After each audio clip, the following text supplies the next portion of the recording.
पी के कमरिया देखा मस्ती में डोलता। अरे गांजा पी के कमरिया देखा मस्ती में डोलता।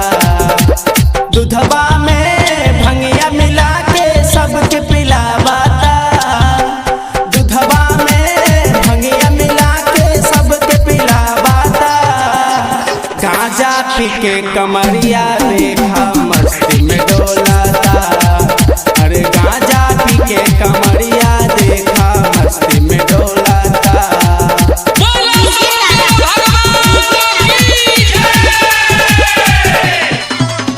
मस्ती में डोलता।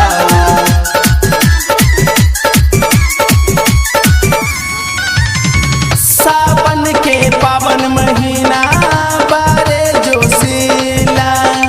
बाबा के नाम लेके सबे झूमेला। सावन के पावन महीना बारे जोशीला। बाबा के नाम लेके सबे झूमेला। बाबा के नाम लेके सबे झूमेला। खाए के उमंग रहे हरदम केहू न मानाता। खाए के उमंग रहे हरदम केहू न मानाता। गांजा पी के कमरिया देखा मस्ती में डोलता।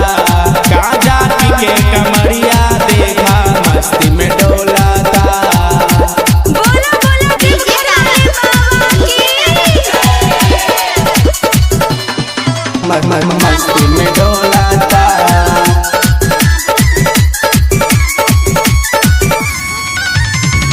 भोला की कृपा देखा सब पे हो खेला। गेरुआ के कपड़ा देखा सभे पहनेला। भोला के कृपा देखा सब पे हो खेला। गेरुआ के कपड़ा देखा सभे पहनेला। गेरुआ के कपड़ा देखा सभे पहनेला। श्याम अनिल जलवा उठा के बम बम बोलाता। श्याम अनिल जलवा उठा के बम बम बोलाता। गांजा पी के कमरिया देखा मस्ती में डोलाता।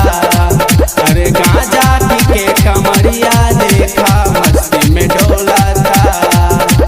मां सरस्वती रिकॉर्डिंग स्टूडियो भदई।